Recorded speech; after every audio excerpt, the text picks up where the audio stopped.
The first thing I saw after dying was not light, not heaven, not my grandmother waiting with warm soup like the stories promised. It was a phone screen glowing in the dark, vibrating so violently against my cheek that I thought the afterlife had poor manners. My eyes snapped open to the smell of detergent, exam paper, and the cheap jasmine shampoo I used in high school.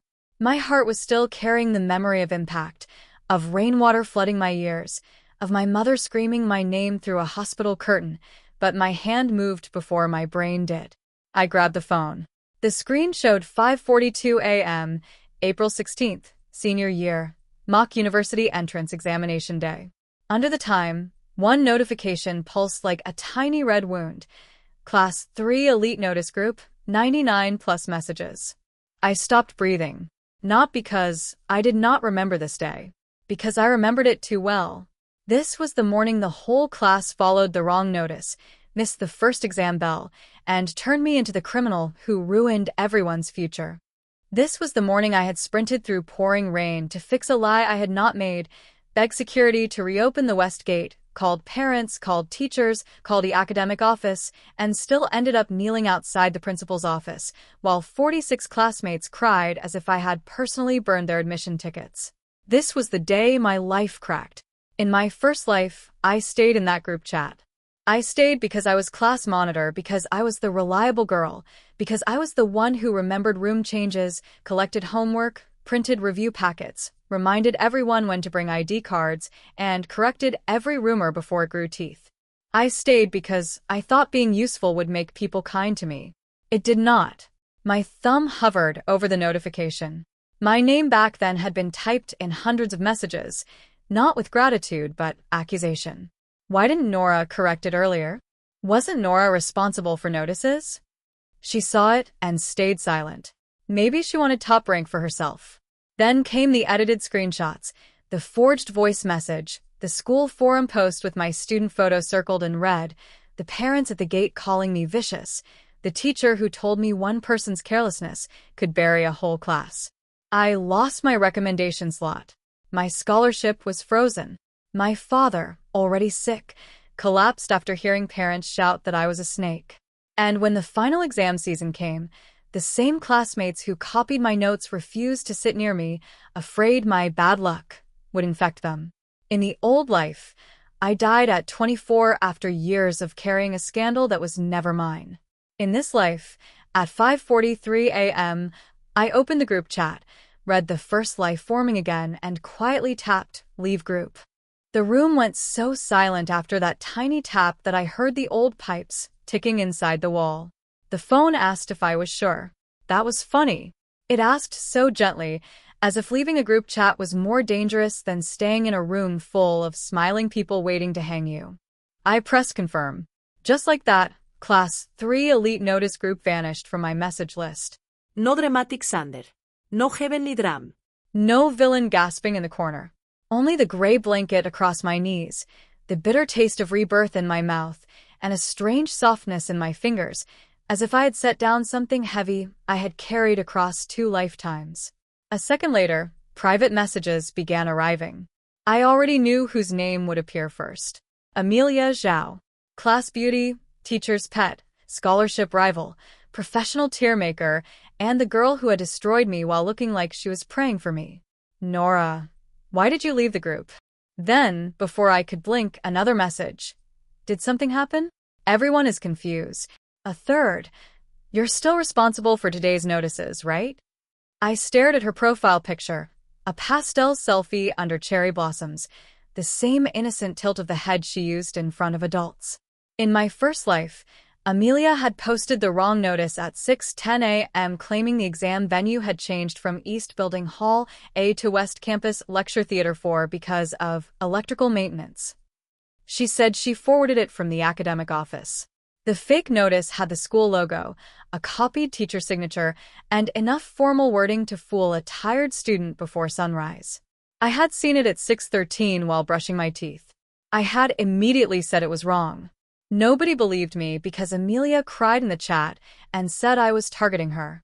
Then Mr. Han, our homeroom teacher, who was driving and only half reading messages, sent one fatal sentence. Follow class group notice for now. Nora, verify. That sentence became my noose. I verified. I found the truth. I warned everyone. But not before the buses had left, the parents had driven away, and half the class was already at the wrong campus. By 7:55, the exam bell rang in East Hall A while the elite class was screaming outside a locked West Campus theater. And somehow, because I had been assigned to verify, the blame landed on me. This time, Amelia's lie could hatch without my hands anywhere near the nest. I did not reply to her. I blocked group invitations. Then I opened my drawer, took out my admission ticket, ID card, black pens, backup pencils, transparent pencil case, water bottle with no label, and the little red Lucky Charm my mother had sewn for me. In my first life, I had forgotten that charm while trying to save everyone else. In this life, I tied it to my wrist before I even washed my face. My mother was already in the kitchen when I stepped out, wearing the faded blue apron with a burn mark near the pocket, the one I had not seen in years because she threw it away after my father's funeral. She turned when she heard me and smiled with the sleepy softness of someone who had no idea her daughter had already lived, suffered, buried family, and returned. Why are you up so early, Nora? Nervous? I almost broke right there. Not because of the exam. Because in my first life, by tonight, this same woman would be outside the school gate, hair soaked from rain, apologizing to strangers for a mistake her daughter did not make. By next week, she would stop going to the market because other parents whispered. By the end of the month, she would sit beside my father's hospital bed and pretend not to cry. Seeing her alive and ordinary made me want to crawl under the kitchen table and hold onto her ankle like a child. Instead, I walked over and hugged her from behind. She stiffened, then laughed. What is this? Did you have a nightmare? I pressed my face into her shoulder. A long one. She patted my hand. Then eat more. Bad dreams run away from hot food. The old me would have rushed breakfast, phone open beside my bowl, answering questions like, do we need 2B pencils? And can we wear school jackets? And where's Hall A again? Like I was a customer service desk for people with working eyes. The new me placed my phone face down and ate the egg congee slowly. My father came out tying his tie, coughing twice into his fist. He looked thinner than I remembered, but alive. Big day, he said. Top 3 again? My spoon paused. In my old life, I had been first in grade before the scandal. After it, every score became suspicious. If I did well, I was heartless. If I did badly, I deserved it. I looked at my father and smiled. First. He laughed. Good. Say it like that. My phone buzzed again and again against the table, each vibration like a small trapped insect. Mother glanced at it. Classmates. Probably. Shouldn't you answer? I swallowed another mouthful of congee. Not today. She studied me carefully, but she did not push. That was one mercy I had not appreciated enough before. My mother always knew when love meant asking less. At 6:20, when Amelia's fake notice would be spreading through the group like spilled ink, I zipped my bag, checked my admission ticket 3 times, and walked to the door. Before I left, Father called after me.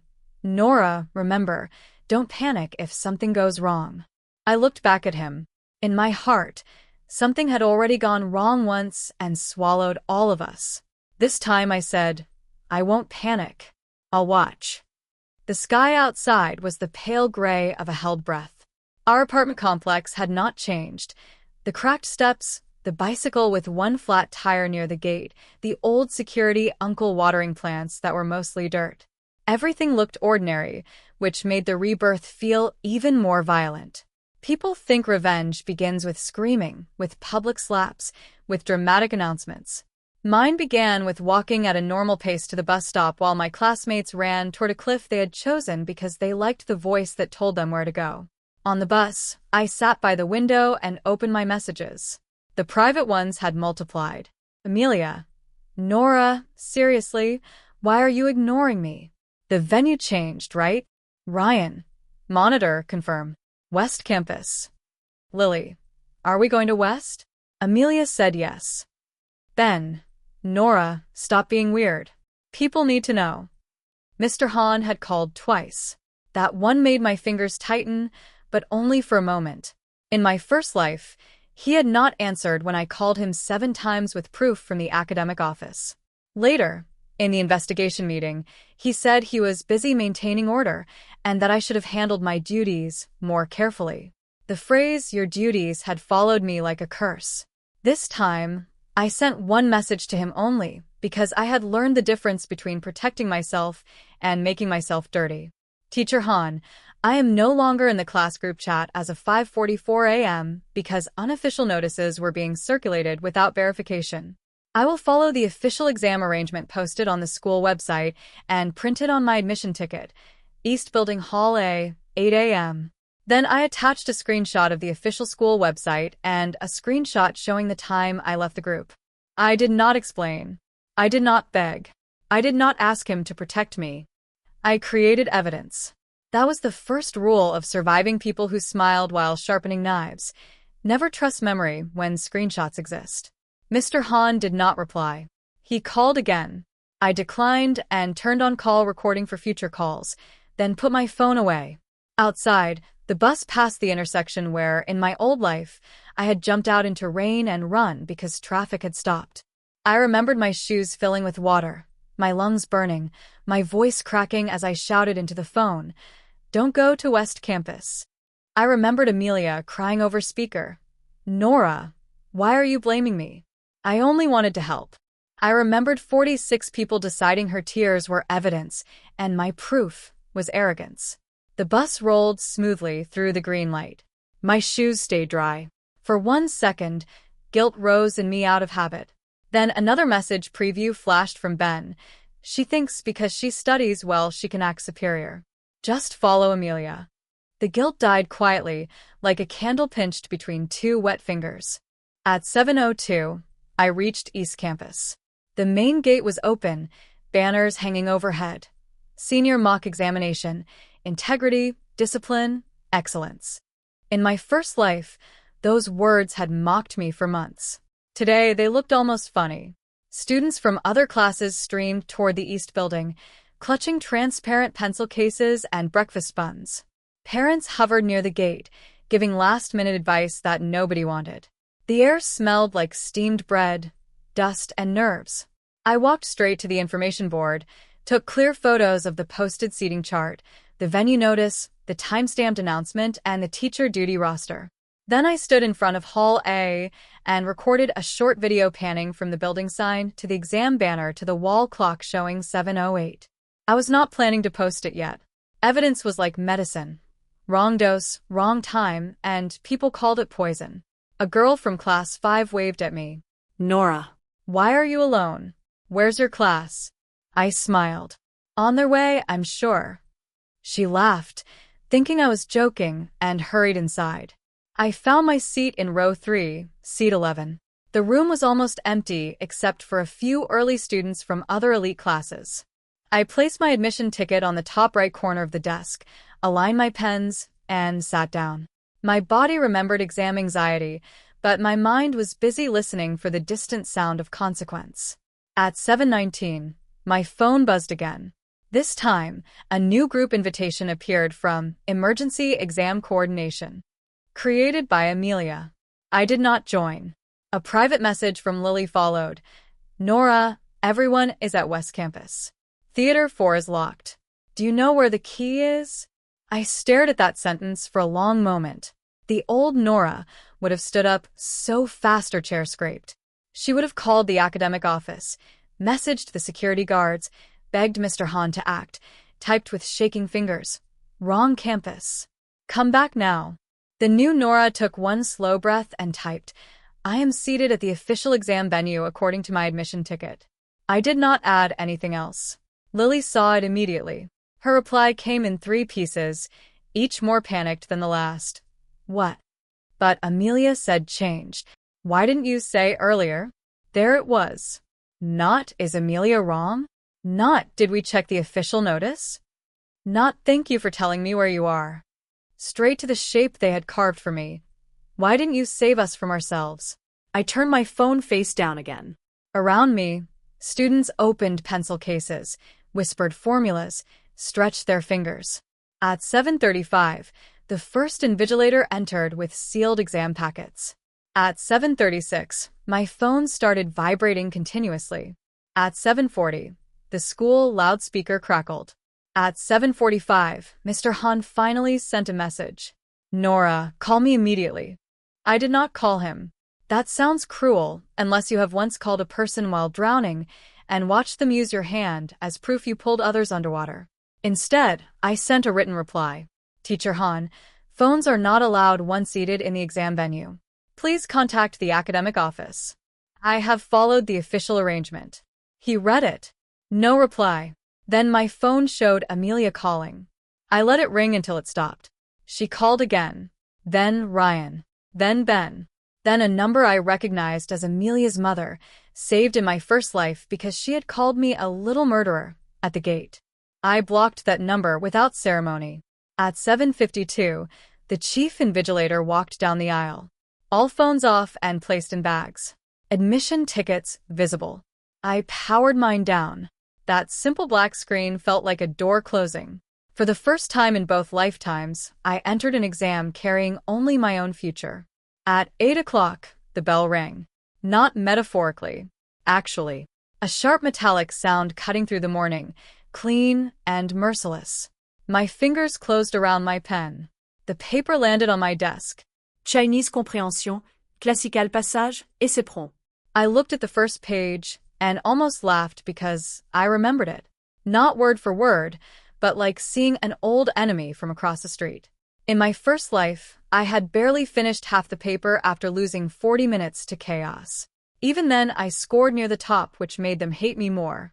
Today, I had the full time. I wrote calmly. Outside the high windows, a wind picked up and shook the tree branches against the glass. Once, around 8:18, distant shouting rose from somewhere beyond the building, faint but growing. The invigilator frowned. Someone whispered, "What's happening?" Another teacher stepped into the hall, murmured something, and the door closed again. I did not look up. I underlined a key phrase in the passage, answered the inference question, and moved on. The essay prompt was about the responsibility of the individual within a collective. For a few seconds, I simply stared at it. Then I began writing with a steadiness that felt almost holy. I wrote that responsibility did not mean being consumed by people who refused to think. I wrote that a collective built on convenience would always sacrifice the person who served it most. I wrote that true discipline began when every person learned to verify, not merely follow. The old Nora would have softened those sentences. The reborn Nora pressed harder until the pen nearly tore the paper.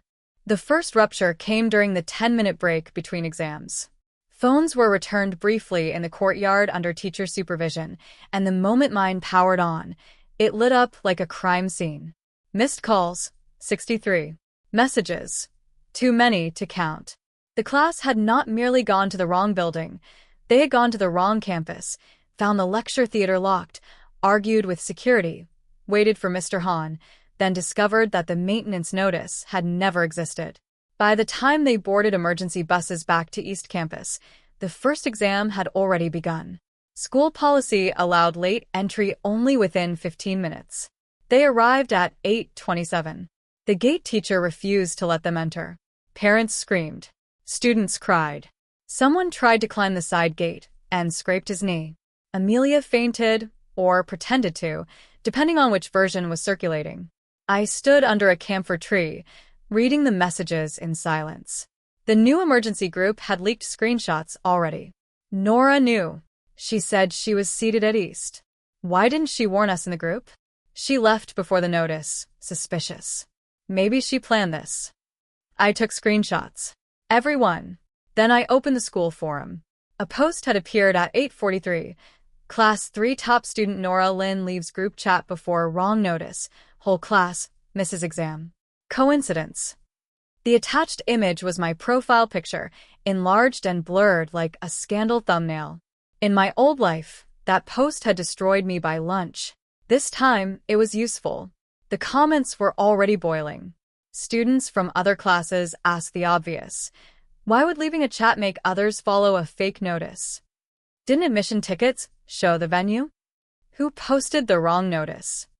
But Class 3 students flooded in to redirect.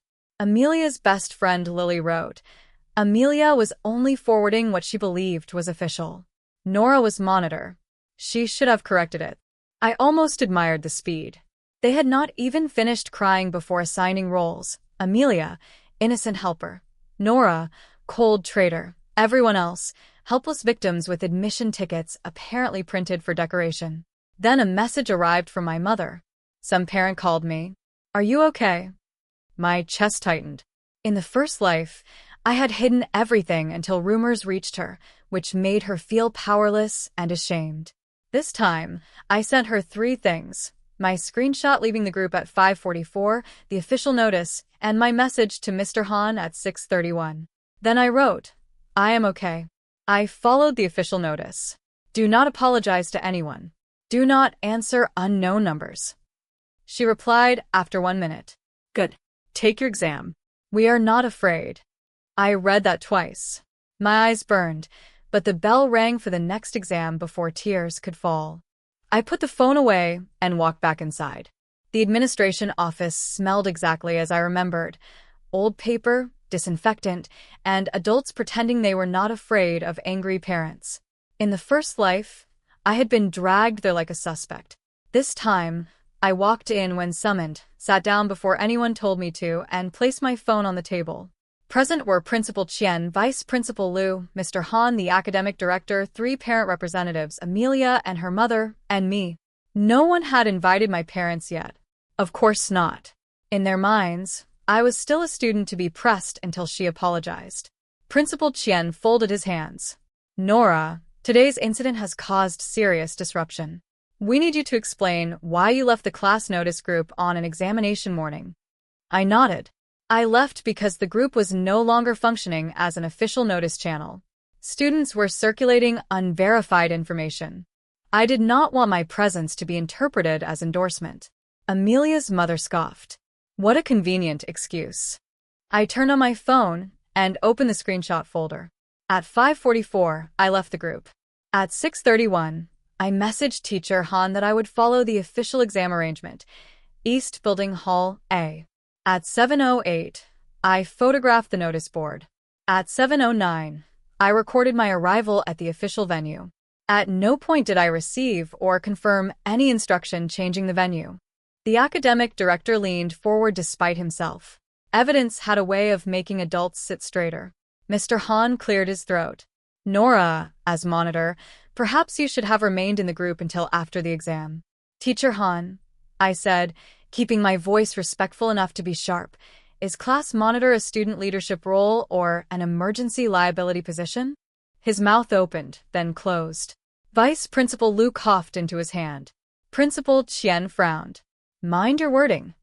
I am asking because school policy says all exam arrangements must be issued by the academic office, not by student monitors. If the school has a written policy requiring monitors to verify and correct unofficial chat messages outside school hours, please show it to me. I will accept responsibility according to policy. That was the second rupture. Adults loved responsibility until it asked for paperwork. The academic director looked at Principal Qian. Principal Qian looked at Mr. Han. Mr. Han looked at Amelia. Amelia looked down and began crying again. Her mother slapped the table. My daughter was helping. She forwarded what someone sent her. I looked at Amelia's phone. Then show the original sender. The room stilled. Amelia's crying softened into something thinner. I deleted it, she whispered. I was scared. In my first life, those 3 words had saved her. I was scared could absolve pretty girls of arson.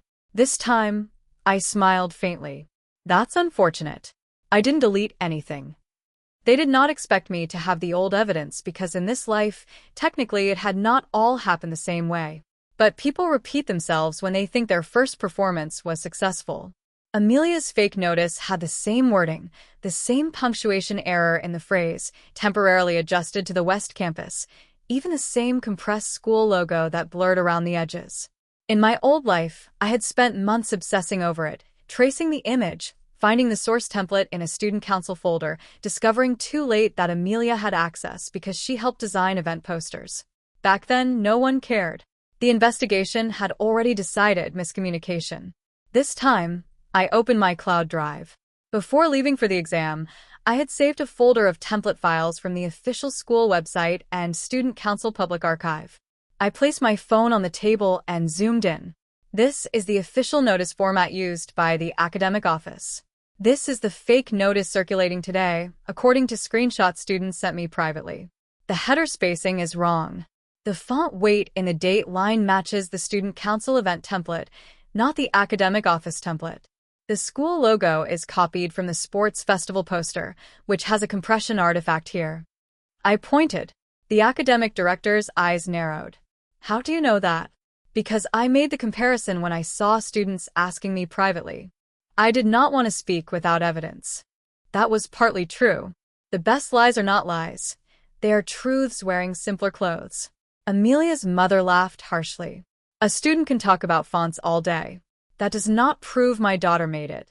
No, I said. It proves the notice was fake.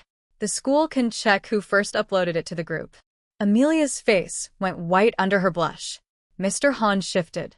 Principal Qian said, "We are already retrieving chat records." Good, I replied. Please also retrieve deleted messages from the group server if possible. And since parents are accusing me publicly, I request that all investigation steps be documented. I also request my parents be present for any further questioning. A parent representative muttered, "She's prepared." I looked at him. I learned from being unprepared. He did not understand the weight of that sentence. Nobody in the room did, but Amelia did feel something. Her eyes flicked up, and for the first time that day, fear broke through the wet performance on her face. It was small, a crack in porcelain. In my first life, I had always wondered if she ever felt afraid. Now I knew. She did. Only when the knife turned. They let me go after 26 minutes because the third exam was more important than their desire to corner me. Amelia stayed behind. That alone changed the rhythm of the day. In the first life, I had been the one detained until my hands shook too badly to write physics formulas. Amelia had returned to the exam room late, red-eyed, receiving sympathetic glances like a martyr. Today, I walked into the science exam with 5 minutes to spare while she entered after the bell, escorted by Mr. Han, face stiff and lips bitten pale. Every class, 3 students seated in the special room turned to look at me as if I had arrived carrying their missing score sheets. The school had separated affected students from the rest for emotional management, but because I had attended the first 2 exams normally, I was assigned to the main hall. I only saw them again in the corridor after science. Ryan blocked my path near the stairs. He had always been tall, loud, and confident in the lazy way boys are when teachers call their aggression leadership. In my old life, he posted, "Nora better pray none of us fail because of her," and people liked it hundreds of times. Now his face was blotchy from anger. "You're happy, right?" he said. "You got what you wanted." I tilted my head. "A completed exam?" "Yes." His friends bristled. "Don't play dumb. You knew we were at West Campus." I knew after Lily messaged me at 7:19. Then why didn't you warn everyone? I looked around at the half circle forming. I was no longer in the group. I told Lily where I was. She was in contact with you. Lily flinched behind him. Ryan turned sharply. You didn't tell us that. She went red. I was panicking. There it was again. Panic, fear, confusion, all valid for them, never for me. I said, also, you told everyone to follow Amelia. Ryan's jaw flexed. Because she was trying to help. And I was trying to take my exam. The words landed colder than I intended, or maybe exactly as cold as they deserved. Ben stepped in. You were monitor. You ate our snacks, used our votes, got teacher recommendation points because of us. Now you abandon the class. In the old life, that line had crushed me because I believed service created debt in both directions. Now I almost laughed. I got recommendation points because I collected your homework, organized your duty schedules, printed your materials, tutored half of you for free, and answered messages until midnight. You gave me votes because nobody else wanted the work. Some students looked away. The truth was not dramatic, but it had weight. Ryan leaned closer. Careful, Nora. People already think you planned this. I raised my phone slightly. Say that again clearly. I'm recording. He stepped back like I had opened a flame. Pattern interrupted again. Threats hate witnesses. By the end of the school day, the wrong notice had become a school-wide scandal. Not because the top class missed an exam, though that alone was delicious gossip, but because the usual machinery of blame had jammed. In my first life, everything moved smoothly. Fake notice, mass panic, Amelia crying, Nora blamed, school protecting reputation, parents needing a villain, case closed. This time, I had stepped out before the trap closed, and the trap had snapped on empty air. Without me inside it, everyone could see the ropes. The official investigation found that the fake notice first appeared in the Class 3 group at 6:07 from Amelia's account. She claimed it had been sent anonymously through a temporary number. The number, when checked, had been registered to an online messaging app using an email address connected to the Student Council design team. Not enough to expel her immediately, but enough to turn sympathy into suspicion. The academic office also confirmed no teacher had authorized any venue change. Security logs showed West Campus had no exam activity scheduled. The printed admission tickets, issued 3 days earlier, all showed East Hall A. In other words, for Class 3 to be innocent, 46 elite students had to admit they trusted a group chat image over official documents because a pretty girl posted it and the class monitor was not there to stop them. That was an ugly mirror. People preferred breaking mirrors. At 5:30 p.m., the school released a bland notice. Due to student misinterpretation of unofficial information, some candidates were absent from the first subject. Investigation ongoing. Students are reminded to rely only on official channels. It did not name Amelia. It did not name me, but the forum did. By evening, 3 hashtags dominated the student board. Wrong notice gate, who made the fake notice, and, to my dark amusement, Nora left the chat. Someone from Class 5 posted a meme of a person stepping off a sinking ship with the caption, "When the monitor finally chooses peace." I should not have laughed, but I did, quietly, sitting at my desk while my mother peeled an apple beside me. She had insisted on coming to school after the exam, but I told her not to. "They'll use your anger against me," I said. "Let them talk first." My mother's knife paused. "You sound older today." I watched the apple skin curl in one long red ribbon. Maybe I finally got tired. She placed a slice on my plate. Being tired is allowed. Being blamed is not. That sentence stayed with me longer than any motivational poster ever had. The next morning, Amelia came to school wearing no makeup. That was how I knew she had prepared a bigger performance. Real despair forgets eyeliner. Strategic despair removes it on purpose. She stood at the classroom door before morning study, eyes swollen just enough, hair loose around her shoulders, cardigan sleeves pulled over her hands. The room went quiet when I entered. Technically, I still belonged to Class 3, though half the class looked at me like I had returned to a house I had burned down. My old seat was second row by the window. I walked to it without hurry. On my desk was a folded piece of paper. I did not touch it. Instead, I took a photo from above. Then I used the edge of my ruler to open it. For words were written inside. "You owe us everything." The handwriting was disguised, but teenagers think changing slant is enough. The pressure marks, the hooked Y, the long lower stroke on G, Ryan. I placed it inside a transparent folder labeled Evidence. Someone snorted. I looked up. "Is there a problem?" No one answered. Amelia approached, holding a notebook against her chest. "Nora, can we talk?" Her voice was small, and several classmates immediately softened. Humans are embarrassing. Give them a tremble, and they forget teeth. I leaned back slightly. "Here's fine." She bit her lip. "Alone, please." "No." The single syllable hit the room harder than a shout. Amelia's eyes widened. In the old life, I followed her into stairwells, empty classrooms, and bathroom corners whenever she wanted to explain, which always meant she needed a scene with no witnesses and tears ready for later. This time, I smiled. Anything related to yesterday should be said publicly or with a teacher present. Lily whispered, "She's trying to apologize." I looked at Amelia. "Are you?" Amelia's fingers tightened around the notebook. "I'm sorry if my mistake caused trouble." If. My mistake. Trouble. Not fake notice. Not missed exam. Not false accusations. A beautifully empty sentence. I nodded. "Thank you for admitting the notice you posted caused trouble."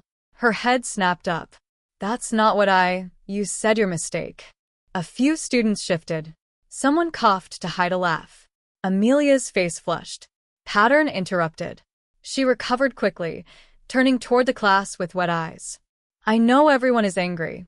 I'm angry at myself too. But yesterday, Nora knew I was scared, and she still spoke so coldly in the office. I just don't understand why someone I considered a friend would treat me like a criminal." The room stirred. There it was. When evidence closes one door, emotion opens a window. I reached into my bag and took out a printed sheet. Since we're discussing friendship, I made a list. That got everyone's attention. Teenagers love lists when they might contain blood. I placed the sheet on the front podium because if I stayed seated, they could pretend I was muttering. "This is not a speech," I said. It is a record of class service I performed this semester before leaving the group chat. I read calmly, not because I wanted praise, but because truth sometimes needs a body and a voice. January 8th. Organized winter homework collection after 23 students forgot submission format.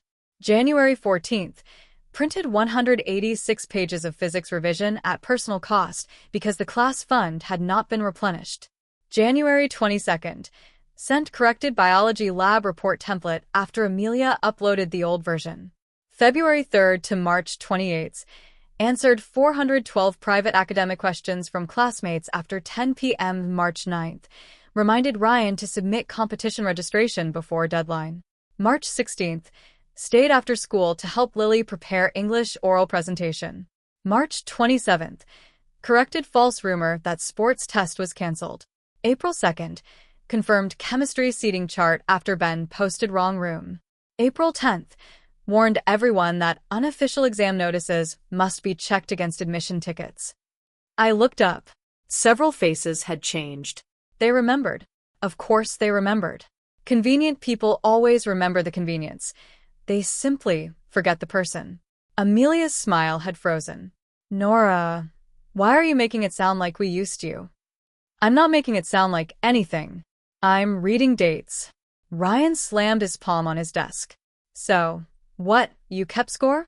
"No," I said. "I kept records because every time I helped, someone later claimed I hadn't." Mr. Han entered at that exact moment, saving Ryan from replying and ruining his own image further. "What is going on?" he demanded. Amelia turned instantly, tears ready. "Teacher Han, Nora is humiliating everyone." I handed him the sheet. "I'm documenting my class monitor duties since students are claiming I abandoned responsibilities." He scanned it, expression tightening with each line. Adults dislike students who document. It makes management feel less like authority and more like accountability. "This is unnecessary," he said. "Yesterday was chaotic. Everyone was emotional. Then today should be factual." He looked at me sharply.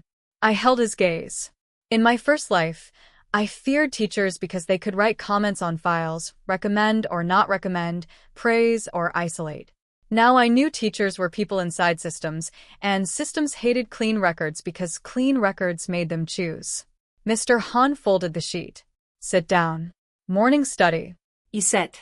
Amelia returned to her desk without achieving the private conversation she wanted. Around the room, phones were hidden behind books, messages flying. I did not need to see them to know the tone had shifted. Not to love me. I did not need love. Suspicion was enough. Suspicion slowed mobs. At lunch, the second trap appeared, and this one was smarter. A screenshot spread across the school forum showing a private message supposedly from me to an unknown account. "Post the West Campus notice after Amelia wakes up. They'll believe her." The timestamp was 5:58 a.m. The profile picture was mine. The username was mine. The message was devastating, clean, and fake. For 3 minutes, the forum exploded. Class 3 students seized it like starving dogs finding meat. We knew it. Nora planned everything. She framed Amelia. Amelia's mother posted from a parent account. The school must protect innocent students from malicious competition. I saw the screenshot while buying milk tea from the cafeteria window. My hand did not shake, but something cold moved through me. Not fear. Recognition. In my first life, the forged evidence against me had appeared after the school decided to minimize Amelia's role. Back then, it was a voice message edited from my old recordings, making it sound like I admitted delaying confirmation. This time, they had moved faster because I had made them afraid faster. Beside me, a Class 5 girl gasped. Nora, is that real? I took my milk tea, inserted the straw, and drank before answering. No, what will you do? I looked at the screenshot again. The fake was better than I expected, but not perfect. The phone interface was wrong for my model. The message bubble spacing matched an older app version. Most importantly, at 5:58 a.m., I had been in the kitchen hugging my mother, phone on the dining table, connected to our home Wi-Fi. My phone system log would show no such app activity. In my old life, I did not know how to prove a negative. This time, I had prepared for ghosts. I'll let them post more, I said. The girl blinked. More. People who forge one thing usually get excited and forge another. I walked back to the classroom while the forum burned. Ryan stood when I entered. Anything to say? I looked around. Amelia sat very still, eyes lowered, but her fingers were moving under the desk. Yes, I said. Everyone quieted. Whoever made that screenshot should keep the original file. The police may need metadata. The room's temperature changed. Lily's mouth opened. Ben stopped smiling. Ryan hesitated. Amelia's fingers froze. I continued. Defamation involving exam interference and forged digital evidence is no longer a class argument. I've sent it to my parents. We'll decide whether to file a report after the school's response. Mr. Hahn, who had been pretending to grade papers at the front, looked up sharply. Nora, don't escalate. There it was, the anthem of every institution. Don't escalate, meaning please absorb damage quietly so paperwork remains small. I turned to him. Teacher Hahn, someone forged evidence accusing me of sabotaging a major exam. It has already escalated. The bell rang before he could answer. Perfect timing is rare. Rebirth taught me to use it. My parents came to school that afternoon, and the whole building felt the difference. In the first life, my mother came alone, wet, frightened, apologizing before anyone even explained. My father was in the hospital then, and she carried the shame by herself. This time they came together. My father wore his best gray jacket, though the cuffs were frayed. My mother wore lipstick. Not bright, not fancy, just enough color to announce she had not come to beg. I met them outside the administration office, and for one breath, I was 12 again and wanted to hide behind them. My father saw my face and said softly, "Stand straight." I did. Inside, the adults had multiplied. Principal Chen, Vice Principal Liu, Academic Director, Mr. Han, Amelia and her mother, 2 IT staff, and a parent committee representative. The forged screenshot had forced their hands. Public scandal could be massaged. Digital forgery accusing a top student of exam sabotage could not. My mother placed a folder on the table. Before we begin, we are recording this meeting. Principal Chen frowned. That may not be appropriate. My father smiled politely. Then please provide written minutes with signatures from all parties. Recording was allowed. Everyone knew it. They simply disliked hearing it. The meeting began with Principal Chen summarizing unfortunate misunderstandings. My mother interrupted only once. Please do not use neutral words for non-neutral actions. I had never loved her more. The IT staff confirmed the fake screenshot did not match my device logs. My phone showed no outgoing message at 5:58, no login to the alleged app, and no deletion records. Our home router logs, which my father somehow knew how to retrieve because he had once worked in telecommunications, showed my phone connected but idle between 5:50 and 6:12 except for incoming notifications. More importantly, the screenshot file circulating on the forum had metadata indicating it was edited at 12:06 p.m. on a school library computer. The library computer login at that time belonged to Lily. Lily, when called in, burst into real tears within 30 seconds. Real tears are messier than Amelia's. They make the nose red. They interrupt breathing. They do not fall prettily. Amelia told me she just wanted to show how it could have happened, Lily sobbed.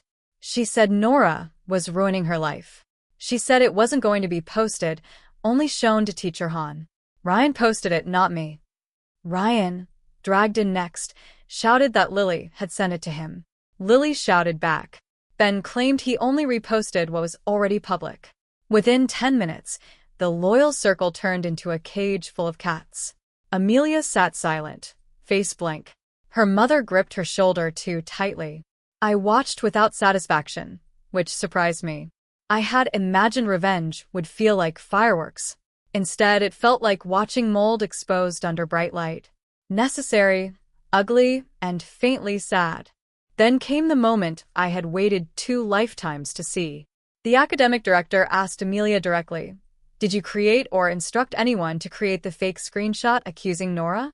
Amelia whispered. "No," Lily screamed. "You told me what to write." Amelia flinched. "I said if Nora could show evidence, we needed to show our side too. I didn't tell you to forge anything." Ryan slammed his chair back. "You said Nora set you up. You said she must have planned it because she left early." Amelia's eyes filled again. I was scared. Everyone was blaming me. My father leaned forward. His voice was gentle, almost kind, which made the word sharper. Being scared does not create school logos, fake notices, edited screenshots, and coordinated accusations. The room went quiet. Amelia looked at him, then at me, and for the first time her mask did not crack. It slipped. Beneath the trembling girl was someone furious that the world had stopped arranging itself around her tears. "You don't understand," she said, voice low. Her mother hissed, "Amelia." But Amelia kept going. "Everyone always expects me to be perfect. Nora leaves the group one time and becomes some brave victim. I make one mistake, and everyone wants to destroy me." I almost laughed at the unfairness of it, not because she was wrong about pressure, but because she thought pressure was permission. "One mistake," I said softly. "Which one? Posting the fake notice? Deleting the source? Letting the class blame me? Asking Lily to create a fake screenshot? Or crying every time someone asks for facts?" Her eyes snapped to mine. There she was. No softness. No helplessness. Just hate. "You're enjoying this." No, I said. "I enjoyed my exams. This is extra." Vice Principal Liu made a strangled sound, perhaps suppressing a cough, perhaps a laugh. Amelia's face twisted. "You think you're better than us because you study well." No. "I think I'm responsible for myself because none of you are responsible for me." That shut even Ryan up. Principal Chen finally stopped using the word misunderstanding. The school suspended Amelia, Lily, Ryan, and Ben pending disciplinary review. The missed first exam would not be made up for Class 3 except under individual appeal, and the academic office stated clearly that students were responsible for following official exam documents. Mr. Han received a formal warning for telling students to follow class group notice for now without verification. He did not look at me when that was said. My parents signed the meeting record. Before leaving, my mother turned to Amelia's mother. "Yesterday you called my daughter a snake." Amelia's mother's face tightened. My mother continued, "Snakes at least warn before they bite." Your daughter smiled. Then she took my hand and we walked out. That should have been the end of the school revenge. It was not. Consequences rarely arrive in one clean wave. They come like aftershocks, revealing which buildings were already cracked. The next week, Class 3 became a museum of resentment. Amelia's seat stayed empty during suspension, but her influence lingered like perfume in curtains. Some classmates avoided me because guilt made them awkward. Some avoided me because they still hated me but had lost permission to say so loudly. A few tried to apologize in the same tone people use when returning a borrowed pen. Nora, about that day. We were just stressed. Nora, you understand, right? Nora, don't take it personally. I learned to answer with variations of, I understand what happened and nothing more. Understanding is not forgiveness. Ryan's parents hired a lawyer to argue he was a minor emotionally manipulated by peers. Lily transferred to class 7 after her parents decided the environment was unhealthy, which was a graceful way of saying she could no longer walk into the room without people whispering metadata.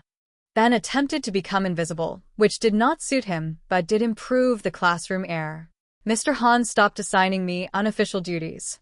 For the first time in 3 years, nobody asked me to collect forms, remind the group, summarize notices, print materials, or stay after class to organize seating charts. I thought I would feel empty, without usefulness. Instead, I felt time returning to me in handfuls. I used it to study, sleep, eat dinner with my parents, and build the kind of quiet future that cannot be stolen by a group chat. But because people cannot tolerate someone leaving a role they benefited from, a new rumor began. Nora was selfish now. Nora had changed. Nora used to be warm. Nora had become cold after ranking first in the mock exam. That last part was true, in one sense. Results came out on Friday. I ranked first overall, with a perfect score in mathematics and the highest essay score in the grade. Class 3's average collapsed because of the absent first paper. For years, our class had been worshipped as the elite blade of the school. Now Class 5 beat them in average score, and their homeroom teacher brought fruit to the staff office with a smile so bright it deserved a warning label. When my ranking was posted, I stood in front of the board for exactly 10 seconds, long enough to see my name at the top and Amelia's name missing due to disciplinary hold. In my first life, I had looked at rankings like verdicts. This time I looked once and walked away. A girl from Class 5 ran after me. Nora, aren't you happy? I thought about it. Yes. You don't look happy. I'm learning not to perform it for people. The disciplinary hearing happened 2 weeks later, and Amelia returned to school like a ghost with polished shoes. By then, the investigation had found enough to punish, but not enough to destroy completely. She admitted to forwarding the false notice, but claimed she received the template from an unknown sender and edited only the time to make it clearer. The school did not believe her, but schools fear lawsuits more than lies. Her punishment: major demerit, removal from student council, loss of scholarship recommendation eligibility for the semester, mandatory public apology to affected students, and probation. Lily and Ryan received demerits for forged evidence and online defamation. Ben received a warning for reposting. Mr. Hahn's warning stayed internal, of course, because adults protect each other with thicker glass. Many Class 3 students were furious, not because they loved justice, but because their first exam absence remained. Appeals failed. The academic office ruled that no official misinformation had been issued. Students had admission tickets. Students had official website access. Students chose not to verify. That sentence became famous. Someone printed it and taped it above the water dispenser until a teacher removed it. Amelia's apology took place in the auditorium after morning assembly. She stood on stage, pale under the lights, reading from paper. Due to my carelessness in forwarding unverified information, I caused serious consequences for my classmates and school. I sincerely apologize. Carelessness. Forwarding. Consequences. Again, the language tried to soften bones into jelly. But then she had to say my name. I also apologized to Nora Lynn for allowing misunderstandings to affect her reputation. Allowing misunderstandings. I felt my mother's words echo. Neutral words for non-neutral actions. Students shifted. Some looked at me. I stood in the second row with my hands clasped in front of me and did not help her. The principal waited, expression fixed. The academic director, to his credit, cleared his throat. Amelia's fingers trembled around the paper. Her eyes lifted, and for 1 second, hatred flashed again.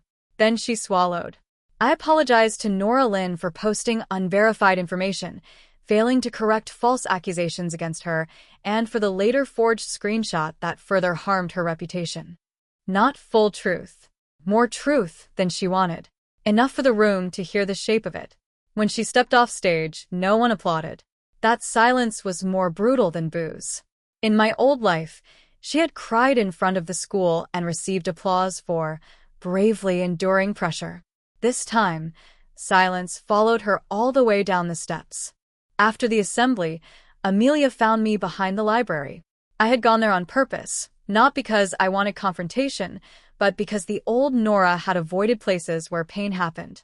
The new Nora believed in revisiting them until they became only places.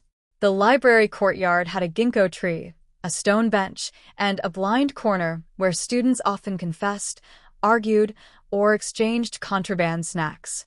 In my first life, Amelia had pulled me there after the scandal and whispered, while everyone thought she was comforting me, "You should have just taken the blame. They would have forgiven you eventually.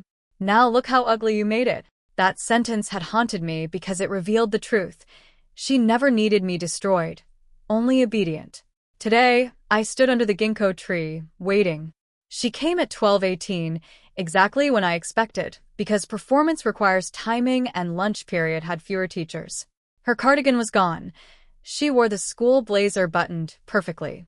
No te ars. "You planned this," she said. I looked at the sunlight moving through the leaves. "You keep saying that because you can't imagine someone simply stop helping you." She stepped closer. "You knew the notice was fake before everyone else." "I knew official notices come from official places. Don't act righteous.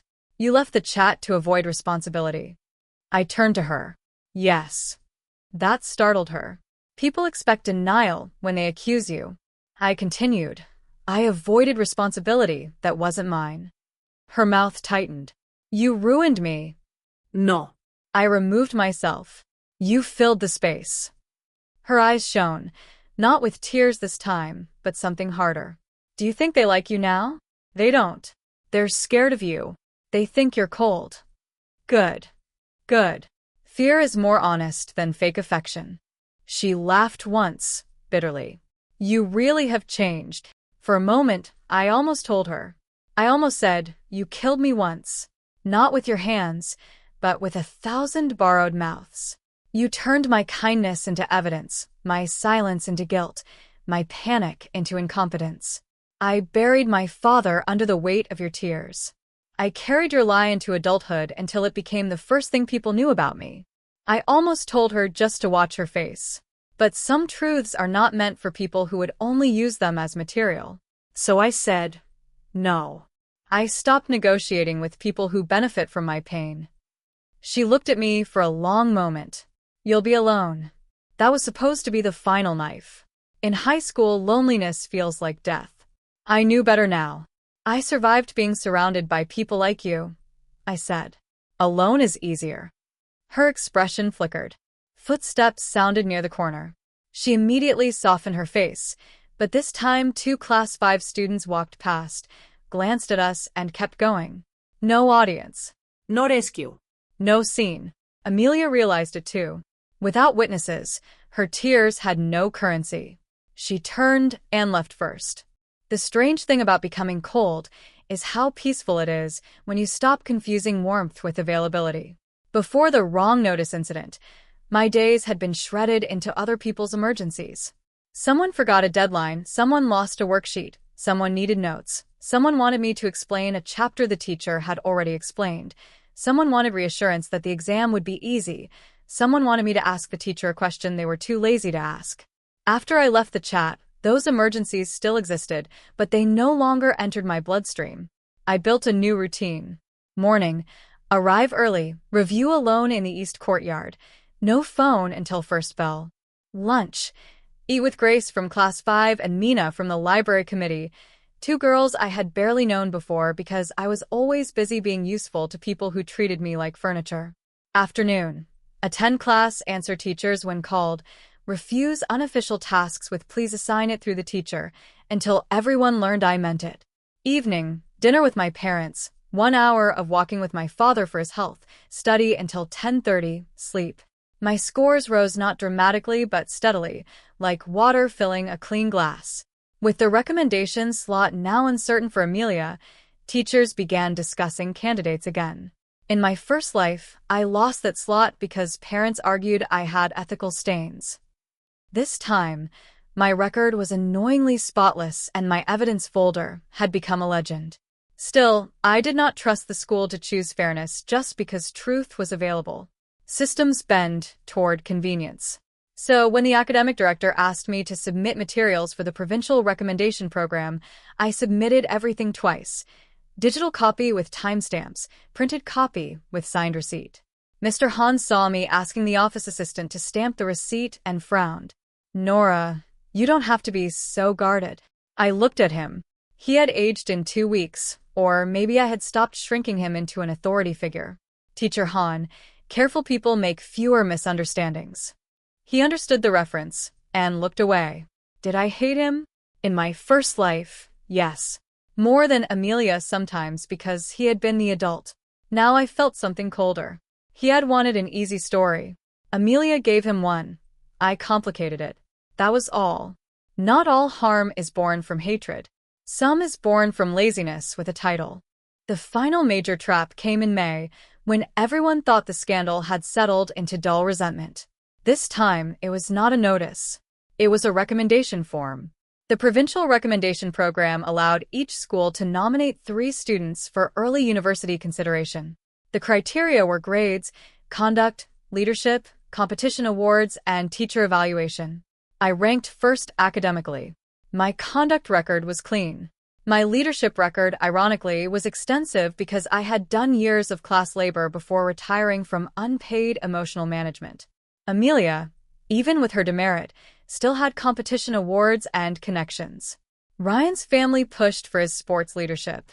Another student, Daniel from Class 5, had strong science Olympiad results. The competition should have been straightforward. It was not. On a Wednesday afternoon, Grace ran to me outside the lab, face flushed. Nora, did you withdraw from recommendation? I closed my biology workbook slowly. No, she held out her phone. A screenshot from an internal student council planning chat showed a list titled Students Not Participating in Recommendation Consideration. My name was there. Reason: personal choice, prefers standard exam route. My old self might have frozen.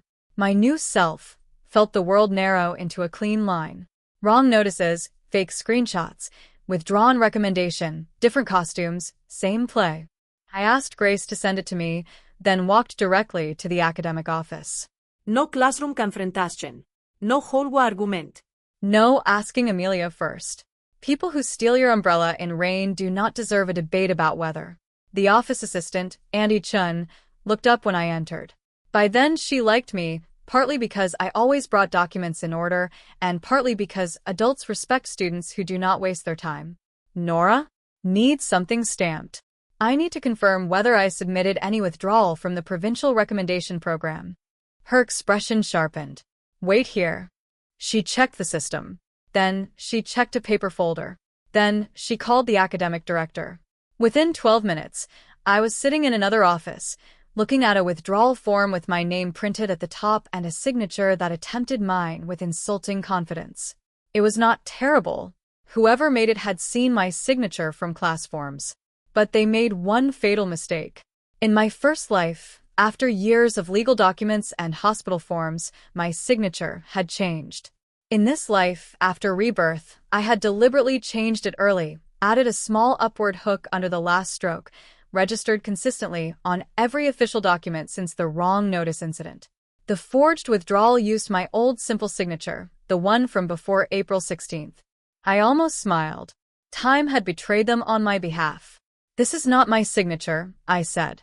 The academic director looked exhausted in the way people look when they realize a problem is no longer an incident but a culture. We will investigate. I place my stamped submission receipt on the table. I also have proof I submitted participation materials last week. He stared at the stamp, then at me. You expected this? I answered honestly. I expected something. The investigation moved faster this time because embarrassment had trained the school. The withdrawal form had been submitted physically through the Student Affairs Dropbox. Security footage showed a girl in a mask and cap placing it inside at 7:12 a.m. The figure was slim, hair tucked, face hidden. Not enough. But the printer tracking code at the bottom of the form led to the Student Council office printer. Access logs showed Amelia entered the office at 6:58 a.m. with her old key card, which should have been deactivated after her removal. The teacher overseeing Student Council had forgotten. Convenience again. Amelia claimed she entered only to retrieve personal items. Then the IT staff found the form file deleted from the council computer under a guest login. Deleted, but not gone. The file author name was Zhao. Amelia said someone framed her. Ryan, trying to save himself from earlier damage, immediately told investigators Amelia had complained for weeks that Nora stole her recommendation by acting like a victim. Lily, from Class 7 Exile, sent a message saying Amelia had asked whether forged signatures were easy to disprove if the person had many different versions. People called it betrayal. I called it gravity. Lies are heavy. Eventually, everyone holding them gets tired. The school had no room left for softness. Amelia's probation became a pending expulsion review. Her mother stormed into campus and demanded to see me. The school refused. She waited outside the gate anyway, and when I emerged, she stepped in front of me with sunglasses although the sky was cloudy. "Are you satisfied?" she asked. I looked past her to where my mother stood by the curb, arms crossed. This time, I was not alone at the gate. "No," I said. Satisfied would mean I wanted this. I wanted peace. Your daughter kept choosing otherwise. Her mouth twisted. "You girls are children. Children make mistakes. Must you destroy her future?" There it was, the final shelter of the guilty. Future. As if mine had been a practice one. I looked at her carefully. When your daughter's fake notice made students miss an exam, that was a mistake. When she helped forge evidence against me, that was fear. When she forged my withdrawal form, that was another mistake. How many mistakes does she get before other people are allowed to have futures too? Amelia's mother slapped me. Or tried to. My mother caught her wrist midair. I had never seen my mother move so fast. "Do not," she said, voice low, "teach my daughter to accept what I refused." Security came running. Students recorded. Amelia's mother pulled back, humiliated, and for once, no tears appeared to save her. The expulsion review did not end in expulsion. That disappointed some students who had turned justice into entertainment, but I understood why. Amelia's family negotiated. The school wanted quiet. The final decision was voluntary transfer for personal reasons, permanent removal from recommendation consideration, and an official disciplinary record sealed unless requested by future institutions. In other words, she left with a curtain instead of a cage. In my first life, I would have hated that. I would have wanted a public ruin equal to mine. But Rebirth had taught me something uncomfortable. Revenge is not always getting everything. Sometimes it is getting enough and keeping yourself intact. Amelia transferred the following Monday. She did not say goodbye to the class. Her empty seat was cleared by the cleaning auntie, who placed forgotten hair ties and old correction tape into a plastic bag. A person can dominate a room for years and still fit into a small bag when gone. The class changed after that. Not into a family. I no longer believed in classroom family slogans printed on banners by people who assigned cleaning duty by popularity. But it became quieter, more careful. Official notices were pinned physically, sent by teachers only, and repeated through the school app. Students checked admission tickets like sacred texts. Nobody trusted screenshots without sources. Mr. Han created a new rule: no major information could be forwarded unless verified by 2 official channels. The rule was named Digital Communication Protocol.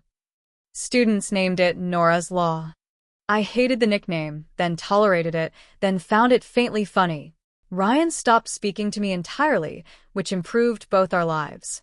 Lily sent me a long apology message from Class 7 that began with "I know you may not forgive me," and ended with "I wanted people to like me."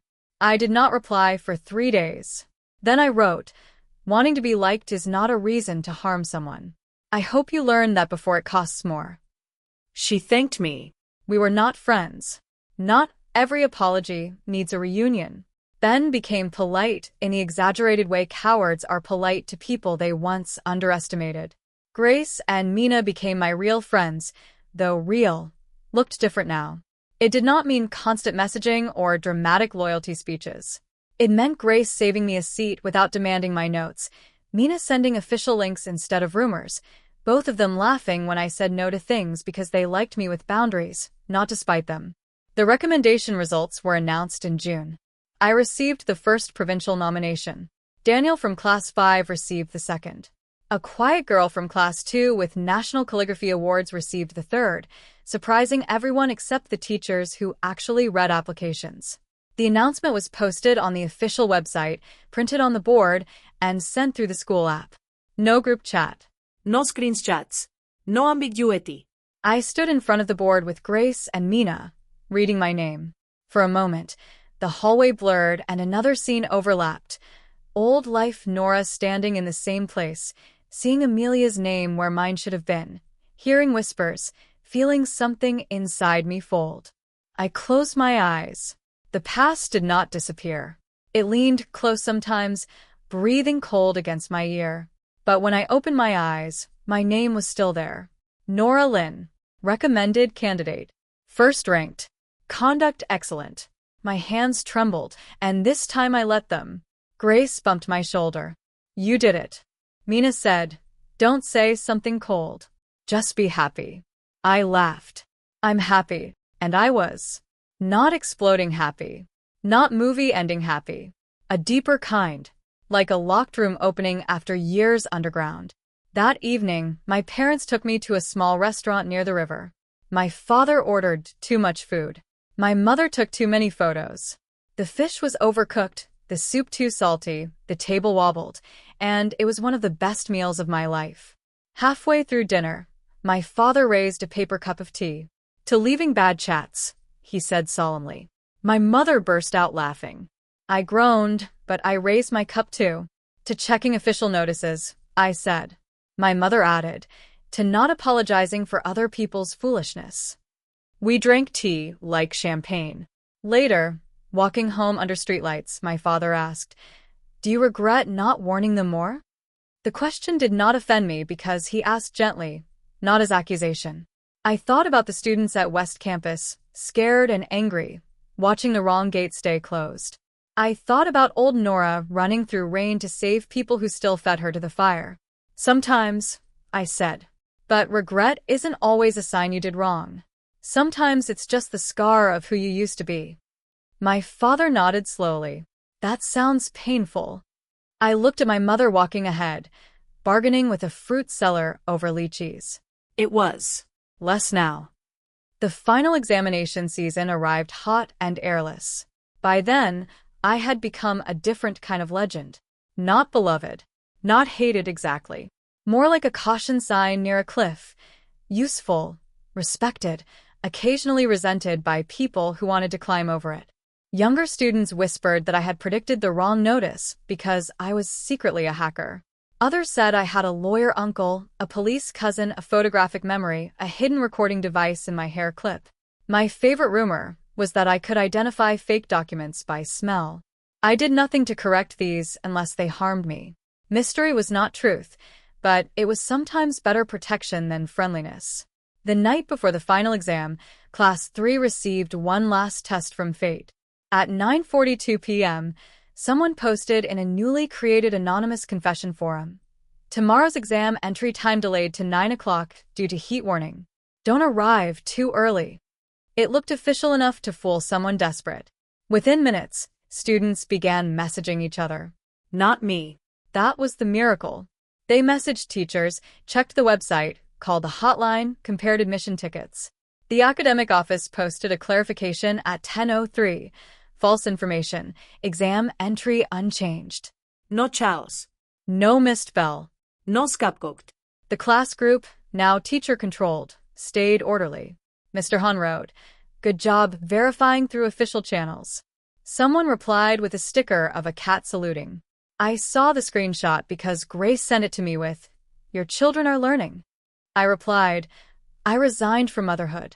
She sent laughing emojis for a full minute, but after I put down my phone, I sat in the dark and felt something loosen. In the first life, I thought justice meant proving I had been right. This was better. The pattern had broken. The class had followed the correct notice not because I rescued them, but because they finally learned to rescue themselves. That did not absolve them. It freed me. The next morning, I arrived at the exam venue early. East Hall A again, though this time for the real final. The banners were newer, the air hotter, the stakes higher. Students from Class 3 arrived in clusters, subdued and prepared. Ryan walked past me without speaking, admission ticket clutched visibly in his hand. Ben checked the room number 3 times. Lily, now from Class 7, nodded awkwardly from across the courtyard. Mr. Han stood by the gate, telling students to rely on printed documents. When he saw me, he hesitated, then said, "Good luck, Nora." For once, there was no hidden duty attached. I nodded. "You too, Teacher Han." He looked tired enough to understand. Inside the hall, I sat at my assigned desk and placed my admission ticket on the top right corner, exactly like before. The memory of April 16th rose around me. The wrong campus, the locked theater, Amelia's tears, my silent phone, the first bell ringing while consequence found its target. Then another memory rose beneath it. My first life, rain, accusation, my father's hospital bed, my mother's bowed head, years of being called the girl who ruined a class.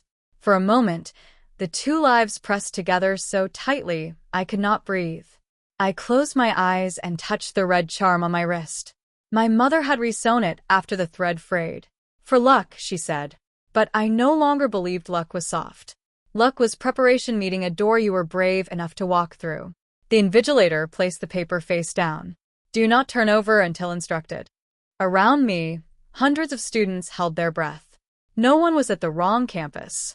No one was waiting for me to tell them what their own tickets said. No one's future sat on my shoulders except mine. The bell rang. I turned the paper over. The questions were hard, but fair. My pen moved.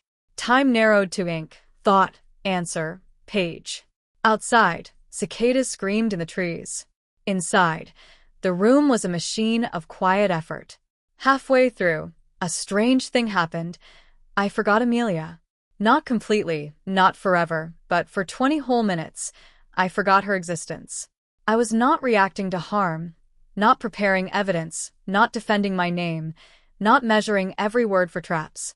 I was only a girl taking an exam she had studied for. When I realized that, I almost cried over a calculus problem. Then I solved it. By the final bell, my wrist ached, and my mind felt scraped clean. Students emerged into sunlight dazed and laughing. Grace found me near the steps and asked, "How is it?" I said, "Manageable." Mina grua ned.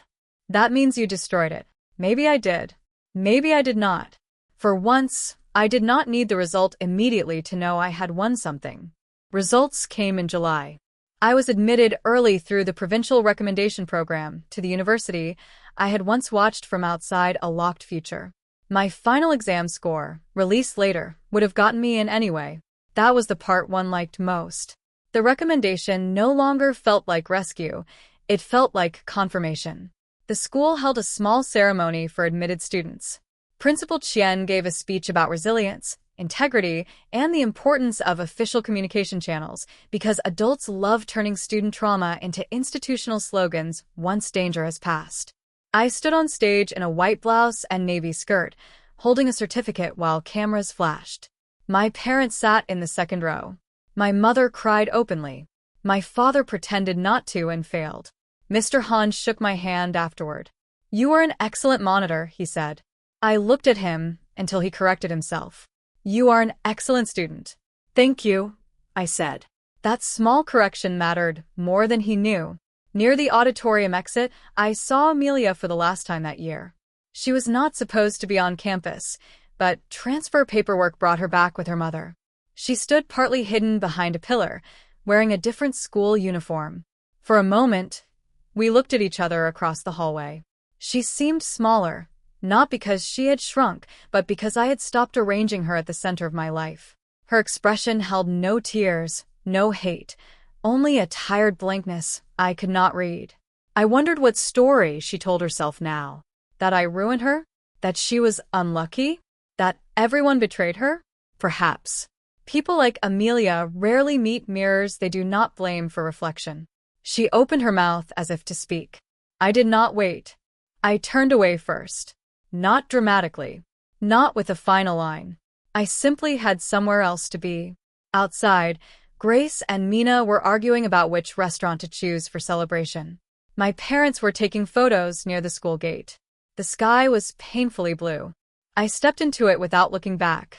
Years later, yes, this story has years because revenge that ends at a school gate is only half a life. I would sometimes see class 3 names online.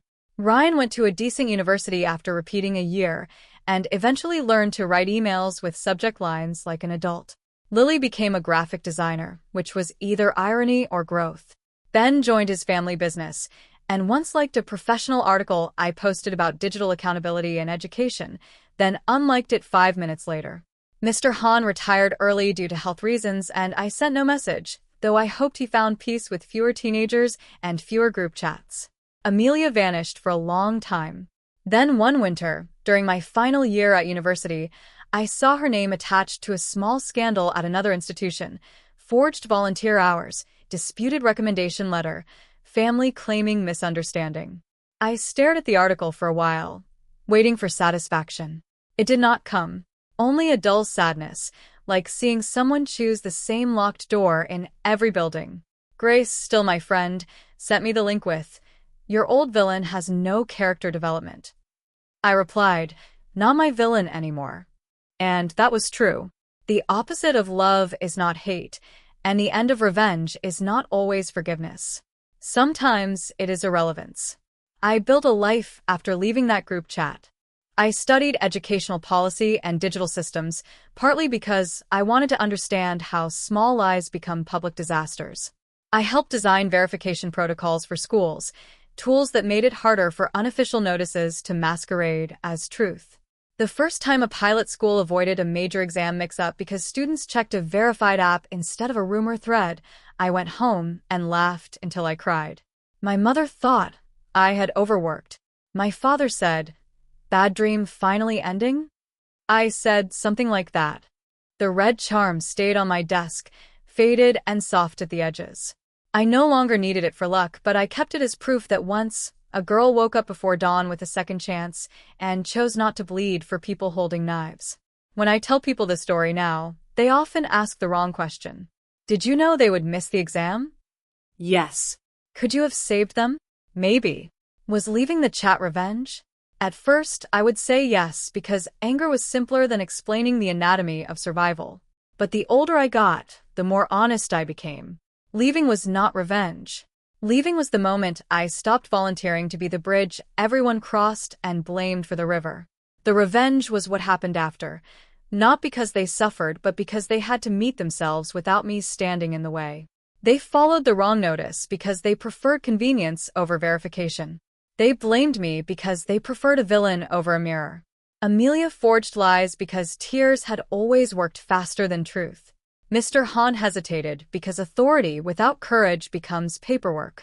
And I, old Nora, foolish Nora, kind Nora, exhausted Nora, had once believed that if I ran fast enough, explained clearly enough, gave enough, forgave enough, I could make a careless crowd gentle. Rebirth did not make me cruel. It made me accurate. So here is the part one remember most. Not Amelia crying on stage, not Ryan stepping back when I recorded him, not the forged form collapsing under metadata, not even my name on the recommendation list. I remember the first bell on April 16th. I remember sitting in East Hall, a pen in hand, hearing it ring while somewhere across campus my classmates screamed at a locked door.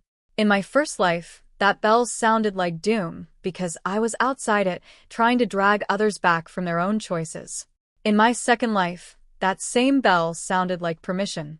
Permission to begin. Permission to stay seated. Permission to let wrong notices lead wrong followers where they insisted on going. I turned over my paper, wrote my name carefully, and for the first time in 2 lifetimes, answered only for myself.